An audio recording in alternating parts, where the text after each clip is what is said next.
राम राम जय जय जय राम, राम राम जय जय जय राम।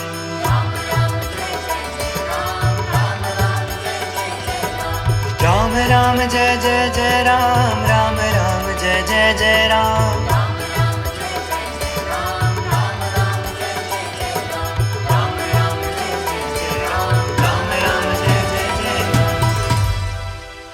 मेरे राम।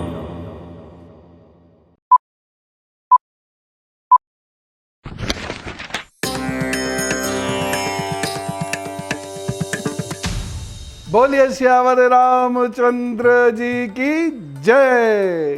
राम राम। आइए कक्षा में प्रवेश करते हैं। मैं प्रश्न तो बाद में भी ले सकता हूं, लेकिन आज 13वां एपिसोड है, इसे पूर्ण करना है ना जल्दी से। और आज बहुत सारी बातें करनी है, इसलिए कलम और कॉपी लेके बैठ जाइएगा।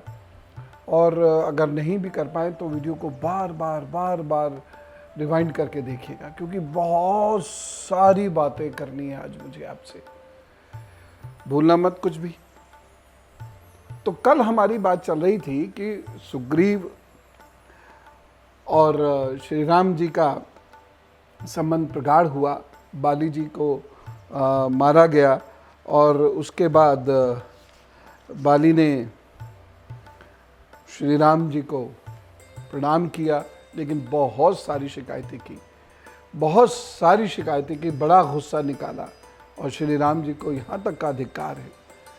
तो श्री राम जी ने उनसे फिर बताया कि तुमको क्यों मारना पड़ा और इस प्रकार तुमको क्यों मारना पड़ा, क्योंकि तुम अपराधी हो और इसलिए क्षमा नहीं किए जा सकते। खैर, उसके बाद सुग्रीव को राजा बनाया और राजकुमार अंगद को बनाया, लेकिन इधर सुग्रीव को देखिए, राजा बनते ही प्रमाद में मस्त हो गया और उसके बाद फिर प्रभु राम जी ने उसे धमकी दी कि अच्छा, वचन पूरा नहीं करोगे तो कहीं का नहीं छोड़ूंगा। सही बात है, कुछ लोग तो प्यार से कहने से मान जाते हैं, लेकिन बहुत सारे लोग नहीं मानते जब तक भय उत्पन्न न किया जाए। खैर, उसके बाद एकदम भगदड़ सी मची और सुग्रीव ने सारे यूथपतियों को बुलाया, सारे वानर राजाओं को बुलाया, सेनापतियों को बुलाया और देखते देखते वहाँ पर सारे वानर इकट्ठे होने शुरू हो गए। यहाँ पर वानरियों का भी जिक्र है, यानी वन में रहने वाली जो महिलाएं हैं, वन में रहने वाली जो नारियां हैं। तो वानर के केस में तो पूंछ का वर्णन हुआ है, श्री हनुमान जी के केस में पूंछ का वर्णन हुआ है, लेकिन वानरियों के केस में पूंछ का वर्णन नहीं हुआ है। अब इसका क्या कारण है, धीरे धीरे खोजेंगे। बहुत सारी चीज़ें हैं जो कहीं रहस्य की गर्त में हैं, बहुत सारा शोध किया जा चुका है, लेकिन बहुत सारा शोध करना अभी बाकी है। इसलिए मैं आपसे बार बार कहता हूँ कि जो गलती हमारे पूर्वजों से हुई, यानी हमने इतिहास का भान नहीं रखा। इवन विंस्टन स्मिथ ने भी इस बात को कहा था, Indians have no sense of history. कम से कम हम अपने युग में ऐसा ना करें। जो आजकल घटित हो रहा है, इस सब को कलमबद्ध करते चलें, ठीक है ना। इतिहास को इग्नोर नहीं कीजिए। संस्कृति के पक्ष में जो तर्क आते हैं वो इतिहास से आते हैं, क्योंकि भक्ति की भावना तो वही समझ सकता है जो उस लेवल का आदमी हो। आगे की बात करते हैं। बहुत सारे लोग कहते हैं कि हमें गिनतियां नहीं पता थी, और गिनतियों का जो भान है, डिजिट्स का जो भान है, वो हमें 11वीं शताब्दी में हुआ है। देखिए, रामायण तो 11वीं शताब्दी की नहीं है ना। रामचरितमानस है अकबर के समय की, लेकिन रामायण तो 7000 वर्ष पुरानी ही है। और इसमें जितने भी प्रकार से आप लोगों ने इसे डाउन करने की कोशिश करी कि ये 200 BC की है, 150 BC की है, लेकिन वो सब फेल हो गए। उसमें जो है गिनतियों की बात लिखी हुई है। देखिए, शत्रुओं को संताप देने वाले वीर इकट्ठे हुए, किन किन संख्याओं में, कितने ही वानर अबुर्द, अबुर्द माने 10 करोड़, 100 अबुर्द यानी 10 अरब, मध्य 10 पद्म, अनंत्य 1 पद्म, ये वानर सैनिक आ रहे हैं। समुद्र 10 नील, ठीक है ना, प्रार्ध, शंख, ये सारी गिनतियां हैं, ये सारी गिनतियां हैं। 1 इकाई से लेकर 1 इकाई, 10, दहाई, शत, सैकड़ा, सहस्त्र, हजार, अयुत, अयुत माने 10,000, लक्ष माने लाख, प्रयुत यानी 10 लाख, कोटि करोड़, अबुर्द 10 करोड़, अब्ज अरब, खर्व 10 अरब, निखर्व खर्व, महापद्म यानी 10 खर्व, शंख यानी नील, जलधि यानी 10 नील, अंत्य यानी पद्म, मध्य यानी 10 पद्म, प्रार्ध यानी शंख। अब आप बताइए, गिनतियां तो हैं और नारद पुराण में भी इसका वर्णन है। इसलिए मैं कहता हूं कि जो लोग भी हमारे शास्त्रों को असंपन्न मानते हैं, दरअसल उन्होंने शास्त्र नहीं पढ़े हैं, वह केवल राजनीति खेल रहे हैं। और चूंकि हमने भी नहीं पढ़े हैं, इसलिए हम उनकी बातों में आ जाते हैं। तो वहाँ पर सारे लोग इकट्ठे हुए और उसके बाद सुग्रीव ने इन वानर युद्धपतियों को सब दिशाओं में भेजा, पूरा पश्चिम उत्तर दक्षिण जाओ और ढूंढ कर लाओ। और लगातार ये सब के सब भागते रहे भागते रहे भागते रहे। दक्षिण दिशा के लिए जो समिति तैयार की, वह उसमें अंगद भी थे, उसमें हनुमान जी भी हैं, उनको ये दक्षिण दिशा की तरफ भेजते हैं। और उसमें जो हनुमान जी की प्रशंसा की गई है वो अद्भुत है।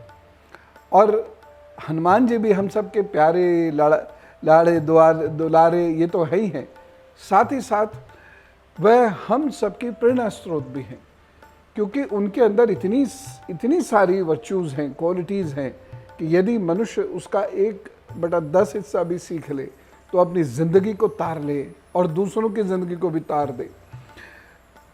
रामचंद्र जी ने कहा, अच्छा जब तुम उस दिशा की ओर जा रहे हो तो ये मेरी अंगूठी लेते जाओ, क्योंकि माँ सीता तुमसे बात करेंगी नहीं, क्योंकि उनको ये लगेगा कि तुम उन्हीं राक्षसों में से एक हो, इसलिए ये अंगूठी तुम ज़रूर ले जाओ।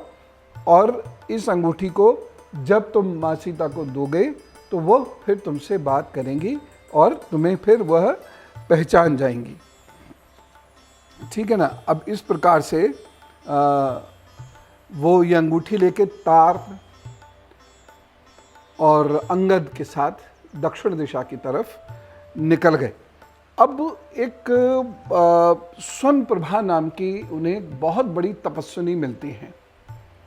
देखिए, मुझे नहीं पता आप में से कितने लोग उस क्षेत्र में गए होंगे, छत्तीसगढ़ से कर्नाटक वाला रास्ता जो है, और यहाँ पर गुफाएं हैं, जो किष्किंधा पर्वत है, ऋषिम्यूक पर्वत है, यहाँ पर बहुत सारी गुफाएं हैं। और गुफाओं की एक विचित्र बात होती है, ये कहाँ खुलेंगी पता नहीं होता, पहाड़ के अंदर ही अंदर चलती हैं। तो इन्हें दक्षिण दिशा की तरफ जाना था और दक्षिण दिशा में अंतिम छोर की तरफ जाना था, जो बहुत दूर था। तो स्वर्ण प्रभा नाम की एक तपस्विनी इन्हें मिलती है, जो अपनी गुफा में से इनको ले जाती हैं और खिलाती पिलाती भी हैं। और खिला पिला के वह जब गुफा से निकलती हैं तो वो पता क्या है, वहाँ पर सागर है, अंदर ही अंदर वह इनको ले आई। और ये हैं विंध्य की कंदराएं, विंध्याचल जो है ना, विंध्य की कंदराएं हैं, ये अंदर ही अंदर निकल जाती हैं। वहाँ जटायु के भाई मिलते हैं, संपत्ति।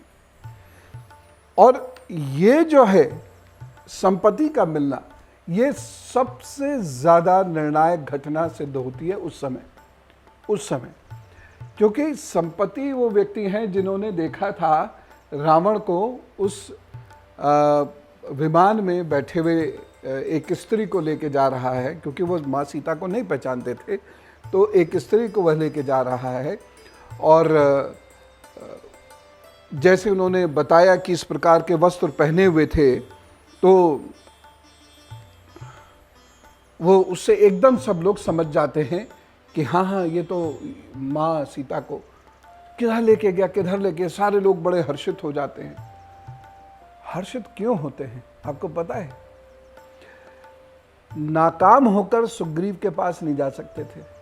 सुग्रीव किसी को जीवित नहीं छोड़ते, और श्री राम का भी भय था, श्री राम भी किसी को जीवित नहीं छोड़ते।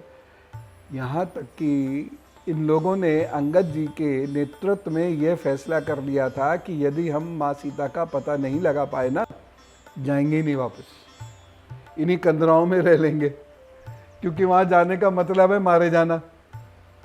एक से बच भी गए, यानी सुग्रीव से बच भी गए, तो श्री राम निपटा देंगे। तो इसलिए चुपचाप अब सारा जीवन यही काट देंगे। लेकिन जैसे ही उन्हें पता चला, तो उन्होंने फिर पूरा इंट्रोडक्शन दिया, और उससे ये लोग आह्लादित हो गए। वो क्या कहते हैं, यहाँ से पूरे 400 कोस के अंतर पर समुद्र में एक द्वीप है, जहाँ विश्वकर्मा ने अत्यंत रमणीय लंकापुरी का निर्माण किया। 400 करोड़, 400 कोस, क्षमा कीजिए, 400 कोस। 4 कोस में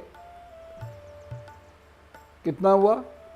12 या 13 किलोमीटर हुआ ना, क्योंकि एक कोस में लगभग 3 किलोमीटर होते हैं। तो ये 1200-1300 किलोमीटर।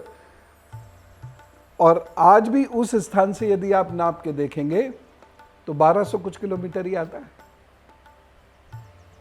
इसलिए मैं कह रहा हूं कि बाकी रामायण जो आपको पढ़नी है, उनके साथ आप वाल्मीकि रामायण जरूर पढ़िए। अगली बात, ये क्या बताते हैं, लंका चारों ओर से समुद्र से सुरक्षित है, और पूरे 100 योजन समुद्र को पार करके उसके दक्षिण तट पे पहुंचने पर तुम रावण को देख सकोगे।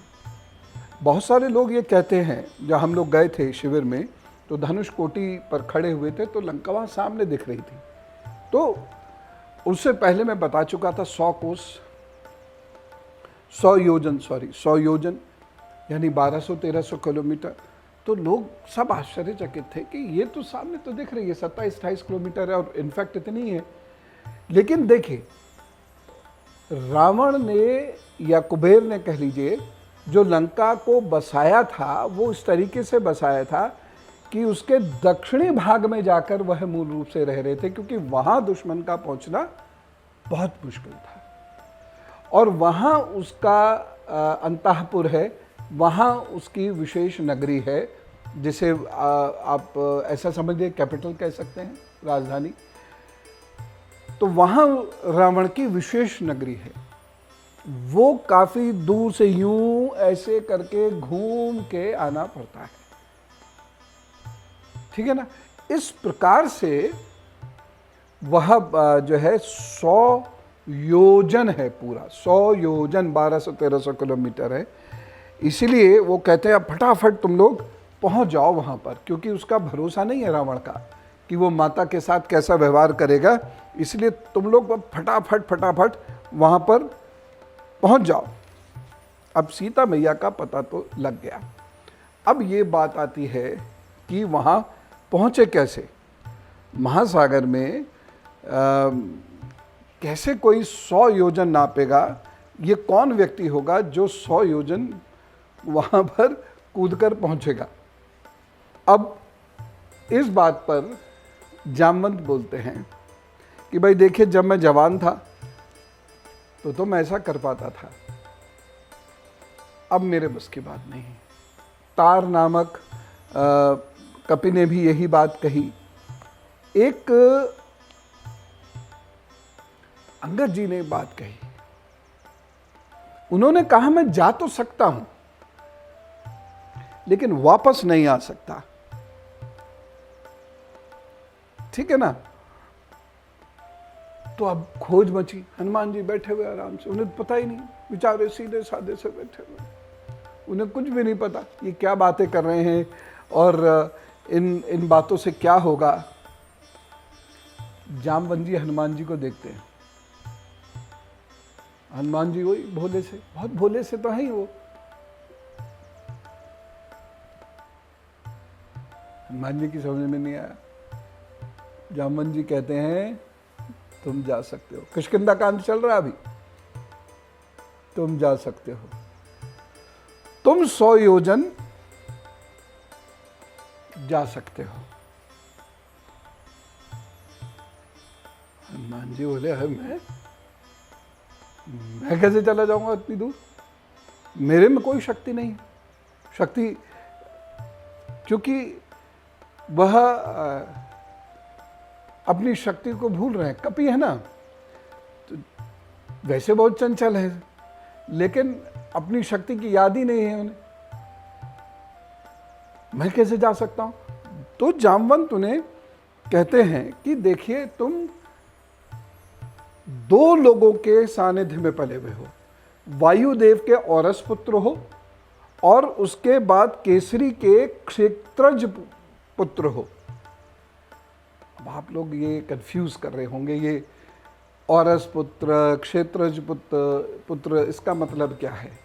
देखिए शास्त्र के अनुसार 13 प्रकार के पुत्र हैं, 13 प्रकार के, और ये आपको मैं बता देता हूं क्योंकि बाकी सारी चीजें तो आपको पहले से पता ही है। हनुमान जी के बारे में सबको सब कुछ पता ही है, और नहीं होगा तो आप लोग प्रश्न करेंगे तो आगे मैं उत्तर उसका देता रहूंगा, लेकिन ये चीज जाननी बहुत जरूरी है। देखिए एक तो मानस पुत्र है, यानी मन के माने हुए या उनके मन बुद्धि जैसे, ठीक है ना, जैसे अनेक ऋषि ब्रह्मा जी के मानस पुत्र हैं। मनु के अनुसार 12 अन्य प्रकार के पुत्र होते हैं, जिसमें औरस पुत्र कौन हुए? प्राकृतिक पुत्र। अब यहां पर थोड़ा सा कंफ्यूजन है, मुझे भी है। वायु मां अंजना को, चूंकि वह शरीर रूप में तो है नहीं, इसका रहस्य ढूंढना पड़ेगा, और हम बहुत सामान्य तरीके से इसका कंक्लूजन पे नहीं पहुंच सकते क्योंकि यह बहुत गंभीर चीज है कोई। तो वह शरीर को नहीं छूती हैं, छू ही नहीं सकते क्योंकि वह स्वयं शरीर ही नहीं है। लेकिन वो इस तरीके से, वो जो बात आई है, तो वो पवन देव कहते हैं कि मैं तुम्हारे एक पत्नी व्रत का नाश नहीं कर रहा हूं, तुम्हारे मन से भय दूर हो जाना चाहिए, मैंने मानसिक संकल्प के साथ तुम्हारे साथ समागम किया। ये सरल बात नहीं है, ये प्रक्षिप्त भी हो सकता है क्योंकि अचानक भाषाएं बदलनी शुरू हो गई हैं, यहाँ की सोच बदलनी शुरू हो गई है, शब्दों में परिवर्तन है, तो प्रक्षिप्त भी हो सकता है, क्षेपक भी हो सकता है, लेकिन इसकी और कोई वैज्ञानिक गहराई भी हो सकती है, ये योग भी हो सकता है।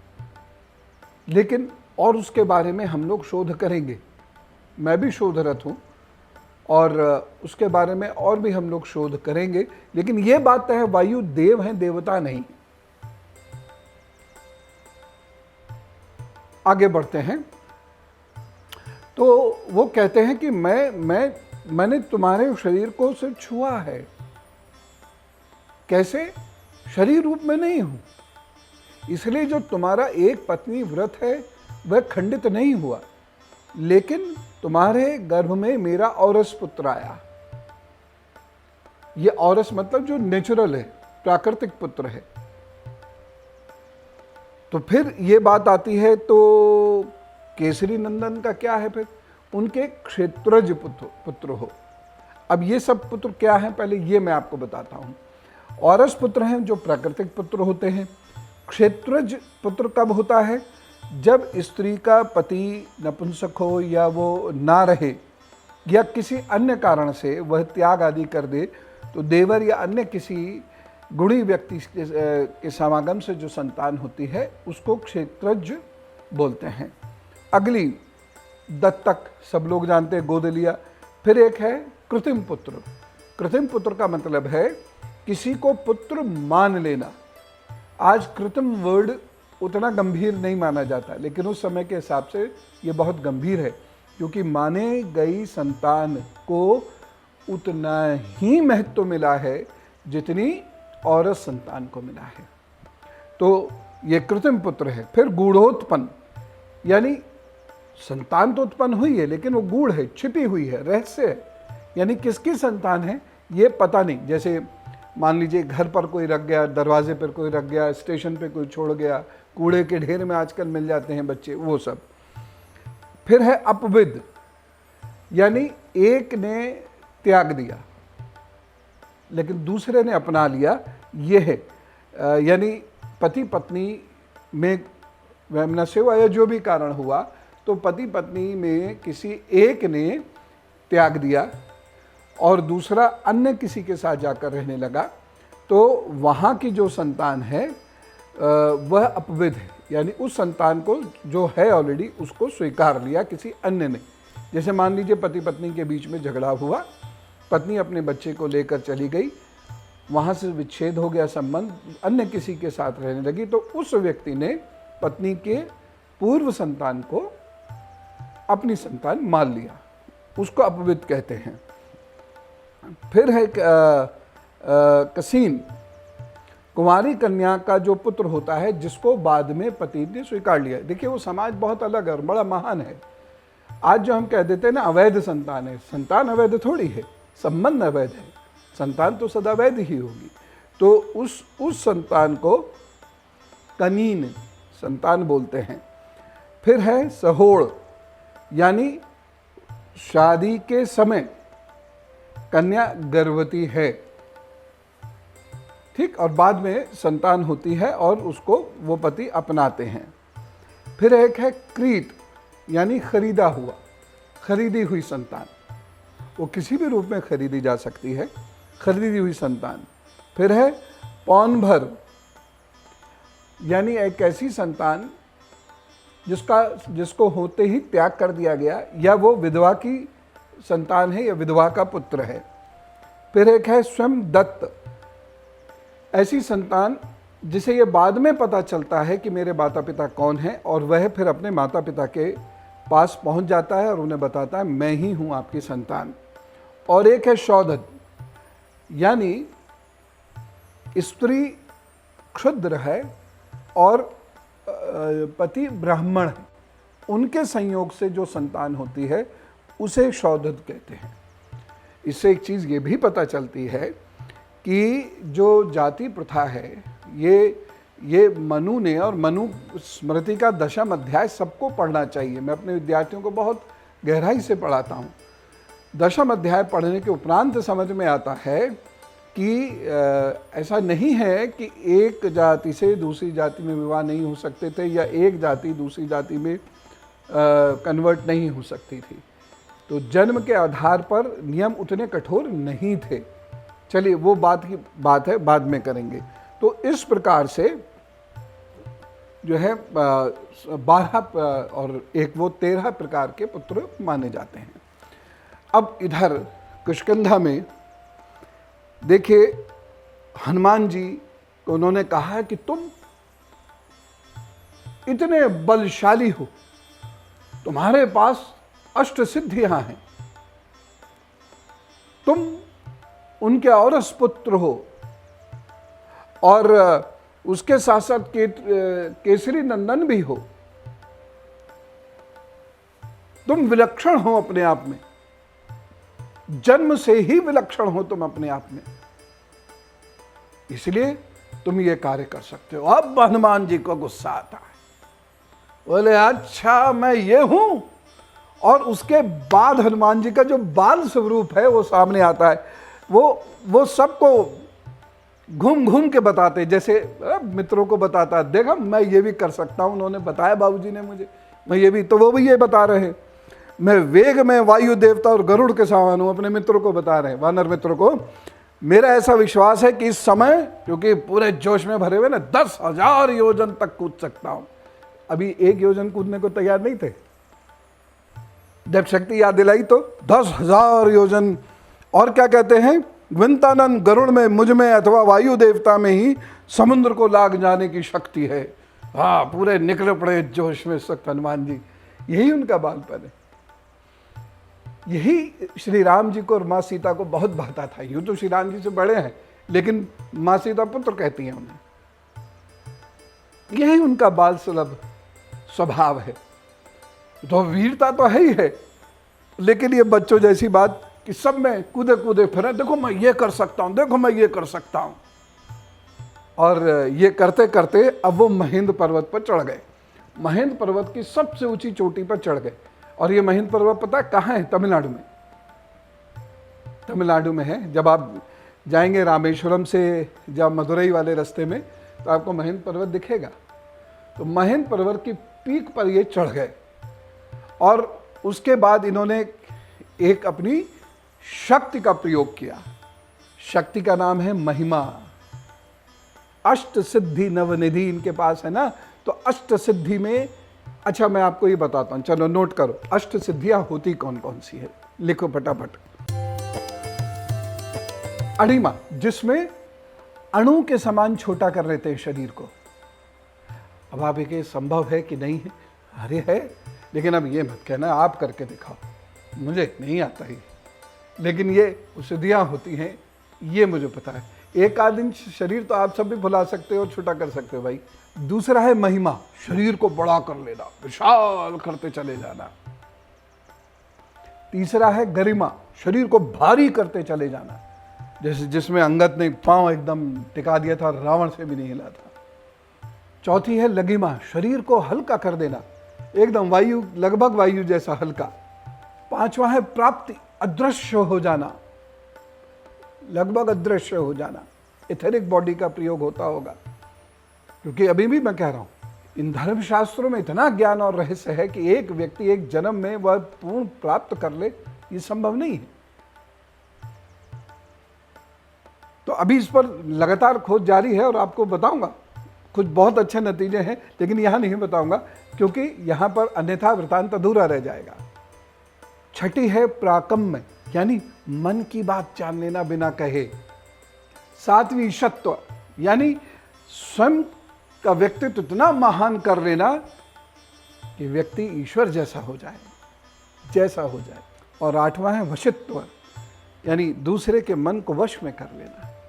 तो ये आठों सिद्धियां हैं, जिसमें महिमा का उन्होंने प्रयोग किया, शरीर को बड़ा किया, उसमें हवा भरी और पैर को जोर से टिकाया। और एक बहुत महत्वपूर्ण बात है जो मैं चाहता हूं सारे लोग सीखें, खासतौर से विद्यार्थी, खासतौर से युवा उसको जरूर सीखें।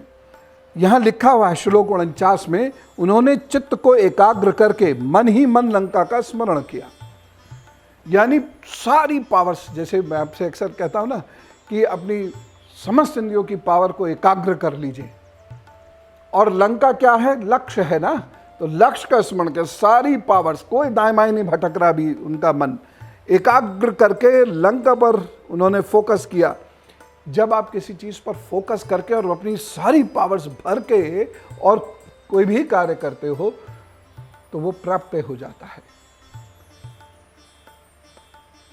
योगक्षेमम व्याम्यम, ये गीता का एक वाक्य है। अप्राप्य की प्राप्ति करा देता है। ये योग है ना। अपने शरीर को बड़ा किया, पूरा एकदम निरुद्ध कर दिया, एकाग्र के अगली स्थिति में पहुंच के निरुद्ध कर दिया चित्त की वृत्तियों को, और लक्ष्य का स्मरण करके, अभी नहीं बताऊंगा क्योंकि किष्किंधा कांड पूरा हो गया है, क्योंकि ये वाक्य तो सुंदर कांड का है। तो अब मैं विधिवत घोषणा करता हूं ना कि सुंदर कांड प्रारंभ करने जा रहा हूं। अब बताऊंगा, लेकिन इससे पहले कि मैं सुंदर कांड की बात करूं, संपाति की एक बात और मैं आपको बताना चाहूंगा, क्योंकि यहां एक वर्णन आता है कि हनुमान जी कहते हैं कि मैं देव मार्ग से जाऊंगा। ये देव मार्ग कौन सा है? ये मैंने जो कंक्लूड किया है, मैं गलत भी हो सकता हूं, मानव हूं सामान्य सा। देव मार्ग कौन सा है? देखिए, हवा में 8 मार्ग हैं। 8 मार्ग किस आधार पर है? ये ऊंचाई के आधार पर है, और ये आज भी होता है। छोटा जहाज होता है, वो नीचे उड़ता है 25-26 हज़ार फीट पे, बोइंग जो है वो 30-32 हज़ार फीट पे जाता है, और जो जितने ऊंचाई पर जाकर उड़ेगा वह रास्ता उतनी जल्दी पार करेगा। ठीक है ना। 8 प्रकार के ऊंचाइयों के आधार पर वह रास्ते होते हैं। तो सबसे पहले रास्ते में कौन होता है? जैसे ये छोटी चिड़िया होती हैं या घर का अनाज खाने वाले कबूतर वगैरह होते हैं, ये प्रथम मार्ग है, ये ज़्यादा ऊंचा नहीं होता ना। दूसरे मार्ग पर आते हैं कौवे, तीसरे मार्ग पर आती है चील, कौवों से ऊपर चील उड़ती है, चील से ऊपर बाज उड़ता है, बाज के ऊपर गिद्ध उड़ता है, गिद्ध के ऊपर हंस उड़ते हैं, और हंसों के ऊपर उड़ते हैं गरुड़, और गरुड़ के ऊपर चलते हैं देव आकाश मार्ग से, यानी विमान आदि। तो ये कहते हैं कि मैं इतनी ऊंची कूद लगाऊंगा, और शब्द कूद आया है, उड़ना नहीं आया है। हनुमान जी उड़ते नहीं हैं, ये भ्रांति है सब लोगों को। यहां बार बार बार बार शब्द कूद आया है। इतनी कूद, और इसीलिए बीच में जो है मैनाक पर्वत पर उतरना भी है, वहां से फिर अपनी शक्ति को भरकर फिर अगली कूद लगानी है। ये वर्ड बार बार कूद आया है। अंगद के लिए कूद आया, जामवंत ने कूद का शब्द इस्तेमाल किया, हनुमान जी ने भी कूद शब्द इस्तेमाल किया है। ये जैसे हम लोग सीरियल में देखते हैं ना, हनुमान जी ऐसे गदा ऐसे है और पैर यूं यूं करके चलाते हुए जा रहे हैं ना, उड़े नहीं हैं कहीं भी हनुमान जी, जंप करते हैं। शरीर को बड़ा किया, फुला लिया, हल्का करके जंप मारी, इसलिए वो सबसे ऊंचे शिखर पर खड़े हुए हैं। शरीर को नीचे धक्का दिया है। Every action has a reaction. भाई न्यूटन ही तो नहीं था, लॉ तो उस वक्त भी था। तो वहां से वो जंप मार के आगे चल दिए हैं, और जैसी वो बढ़े सारे वानरों ने एकदम करतल ध्वनि से खूब कोलाहल किया है, क्योंकि सबको पता है ये खाली हाथ वापस नहीं आएंगे। समुद्र आता है। समुद्र राजा सगर का बहुत आभारी है। उन्होंने कहा कि मेरा स्तर बढ़ा दिया। स्तर बना दिया का मतलब, पहले समुद्र बहुत नीचे है, फिर उसका जब राजा सगर ने गंगा नदी को वहां तक पहुंचाया, कहाँ? बंगाल में गंगा सागर, उसके बाद समुद्र का स्तर ऊंचा हुआ, समुद्र का तल ऊंचा हुआ, ऐसे समझिए। तो इसके लिए समुद्र, अब ये समुद्र हो ना हो, कोई मुझे ऐसा लगता है कोई राज्य होगा वहाँ पर, किसी टापू पर कोई राज्य होगा, और मुझे तो ये लगता है कि मैनाक पर्वत पर ही वह राज्य होगा, क्योंकि मैनाक पर्वत भी काफ़ी बड़ा है, ऐसा मुझे लगता है। क्योंकि जल मनुष्य में परिवर्तित हुआ हो ऐसा कभी कहीं संकेत नहीं मिलता।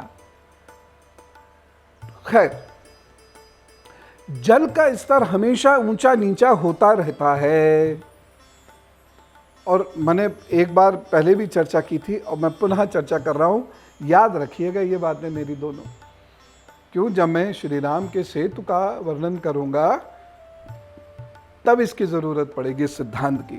खैर साहब, वो चलते चले जा रहे हैं, चलते चले जा रहे हैं, और यहां पूंछ का वर्णन आता है। और इस बार जो पूंछ का वर्णन है वो पिछली बार के पूंछ के वर्णन से थोड़ा सा अलग है। उन्होंने गोलाकार मुड़ी हुई रोम वालियों से, रोमवलियां, रोम, ये रोम ऐसे भरी हुई अपनी पूंछ को उसी तरह आकाश में फेंका जैसे पक्षीराज गरुड़ सर्प को फेंकते हैं। किस तरीके से फेंका, और आकाश की ओर देखते हुए प्राणों को रोका। ये तो मैंने अभी आपको बताई है। समस्त इंद्रियों को एकाग्र चित्त करके, पूरी सांस भर के, लक्ष्य का स्मरण करके, जब एक युवा अपने काम पर चलता है, बस मन में राम बसे रहे तो वो हारता नहीं है, उसके इष्ट बसे रहे वो हारता नहीं है। हमने तो देखा है, ग्रह भी उल्टे पुल्टे कर देती हैं भगवती। जिया, ग्रह जनित दोष कुंडली में दिख रहा है लेकिन व्यक्ति में नहीं है। क्यों? समस्त शक्तियों को एकाग्र कर रहे हैं, कठोर श्रम और कर्म कर रहे हैं और अपने इष्ट को याद करते हुए लक्ष्य की तरफ छलांग लगा रहे हैं। ये सिखाते हैं हनुमान जी। याद रख लेना, कहीं इसको लिख के रख लेना। उसके बाद हनुमान जी आगे बढ़ते चले जा रहे हैं और मैनाक पर्वत आता है और मैनाक पर्वत पर वह थोड़ा सा विश्राम करते हैं और उसके बाद सुरसा वाली कथा आती है, जो अब तक ऋषि वाल्मीकि जिस प्रकार से लिखते चले आ रहे हैं, अब वो लेखन बदल रहा है। अभी तक तो आपने देखा दंडकारण्य तक उनका जो लेखन है वो एक एक शब्द को बड़े वैज्ञानिक रूप से समझाते हुए लिख रहे हैं। अभी थोड़ा सा लिखने में परिवर्तन आ रहा है। जैसे सुरसा के लिए उन्होंने लिखा है, वीर हनुमान 50 योजन ऊपर हो गए, यानी 600 किलोमीटर, 12-13 किलोमीटर हो गए ना एक योजन में। मैं गलत तो नहीं हूं? तो एक योजन में अगर 12 किलोमीटर हो गए तो 50 योजन हो गए, तो 12 × 5।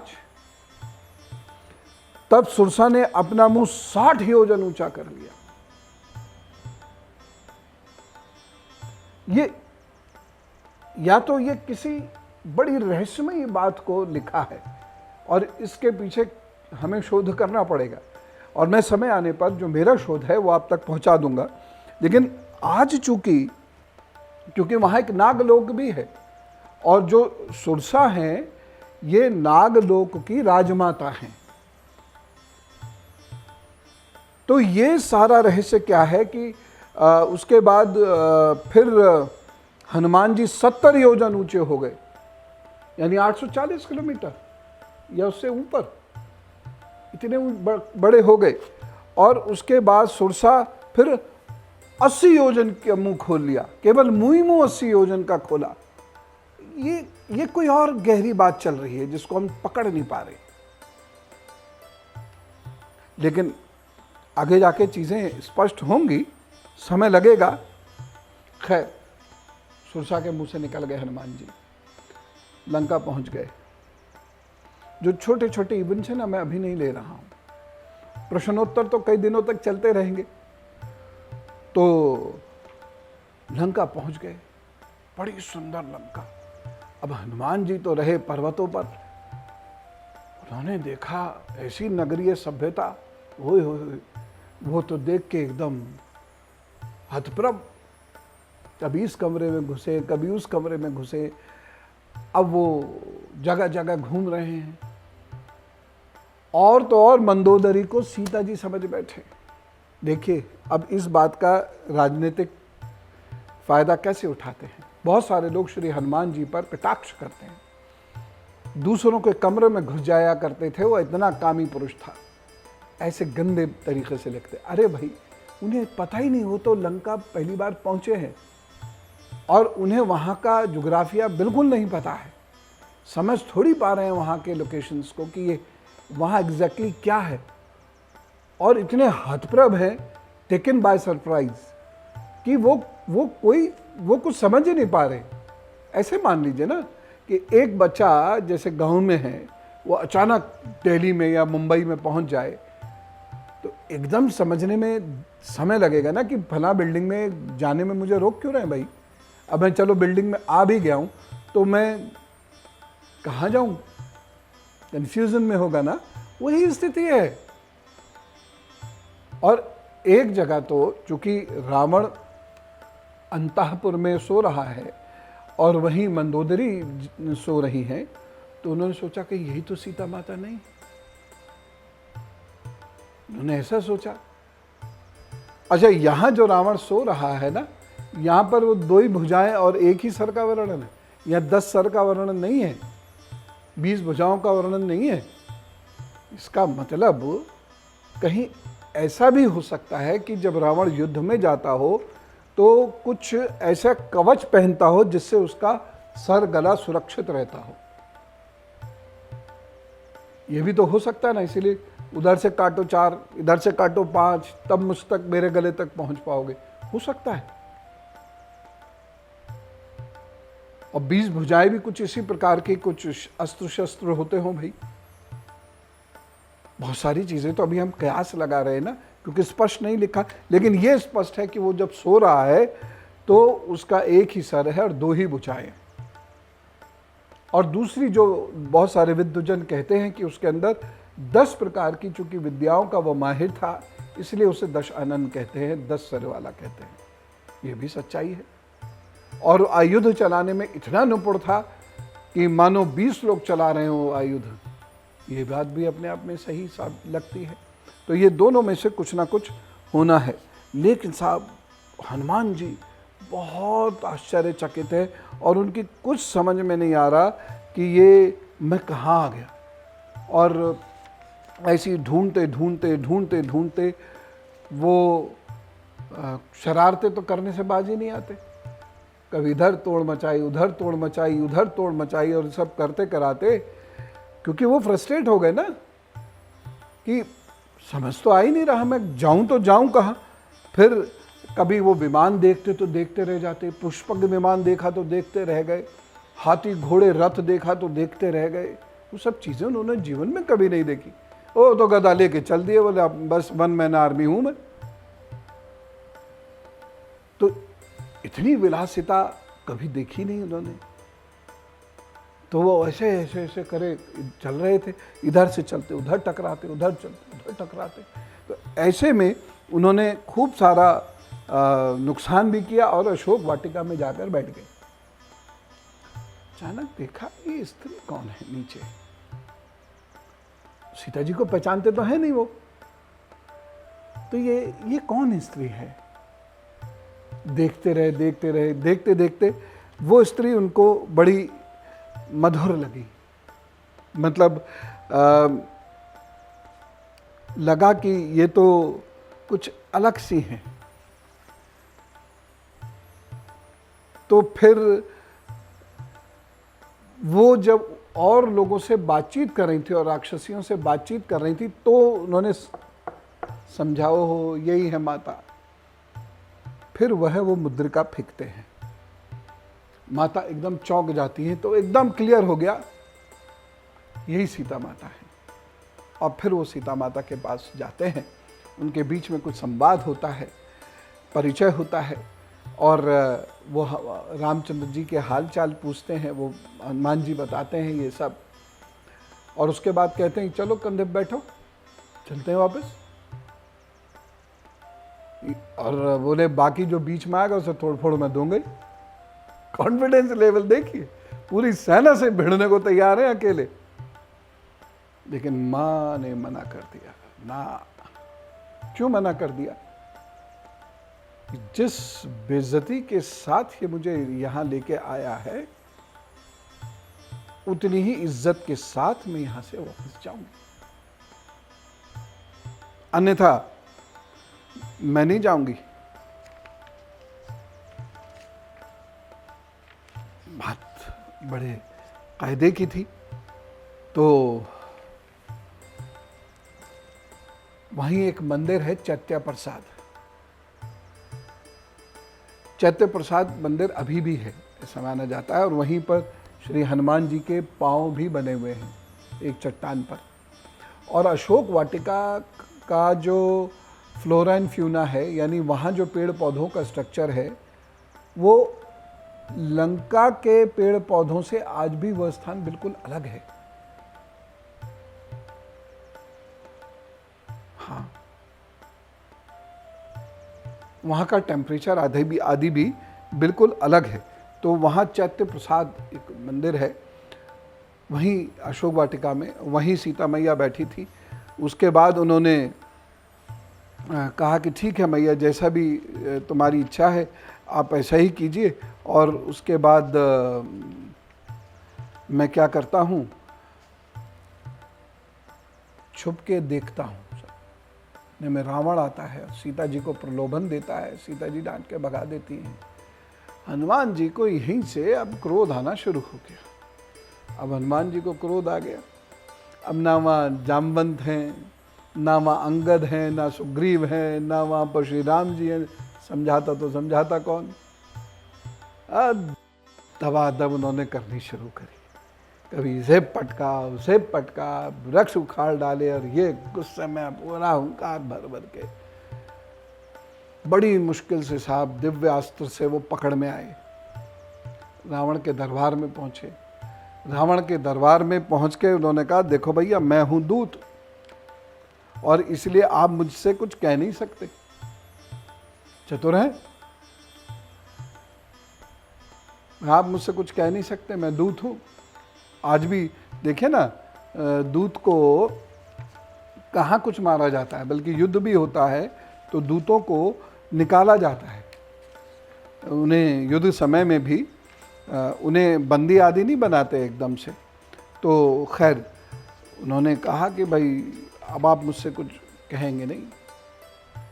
लेकिन रावण तो रावण है। बाकी लोगों ने भी कहा कि भाई दूत है, इसे छोड़ दीजिए, धमकी दे के छोड़ दीजिए, और श्री राम जी के लिए जो कुछ कहना कवाना है वो कह कवा के छोड़ दीजिए। लेकिन उसे रावण ही कौन कहे अगर मूढ़ बुद्धि वाले कार्य ना करे। उन्होंने कहा, ये जो पूंछ है ना, सूती कपड़ा लपेट के इसमें आग लगा दो। सूती कपड़ा लपेट दिया गया, उसमें आग लगाई गई। फिर वर्णन आता है कि जब उसमें आग लग गई तो हनुमान जी ने उससे मारपीट करनी शुरू कर दी लोगों की, जो उन्हें पकड़े हुए थे। हाथ तो सब बंधे हुए थे, तो पूंछ घुमाते इधर मारते, इधर पूंछ घुमाते इधर मारते। तो लोगों को उन्होंने मार पीट के मारना पीटना बंद कर दिया। अरे एक मंत्री जी के तो 7 पुत्र मार दिए उन्होंने अकेले। सोचिए क्या बल उनके अंदर होगा। 5 सेनापतियों का उन्होंने वध कर दिया। अक्षय कुमार जो रावण का पुत्र है उसको मार दिए, ठीक है ना। तो खैर साहब उसके बाद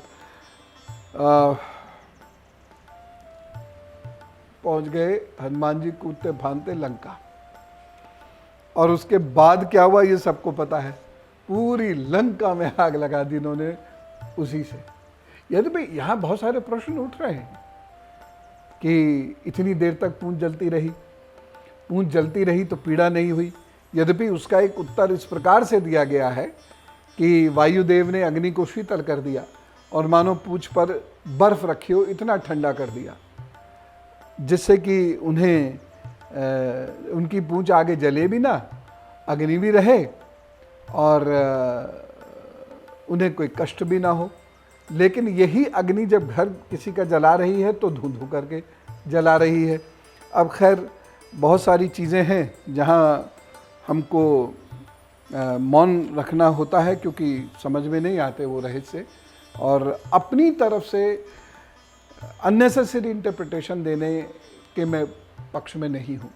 तो जो चीज़ें समझ में नहीं आती हैं तो बिना मतलब का एक इंटरप्रिटेशन देके और चुप हो जाना, उससे अच्छा है वो जिज्ञासा और व्याकुलता को मन में रखना और उस पर शोध करके उसका निर्णय निकाल लेना। मैंने कुछ निर्णय निकाले हुए हैं, लेकिन मैं उसके बारे में यहाँ अभी नहीं बताऊंगा।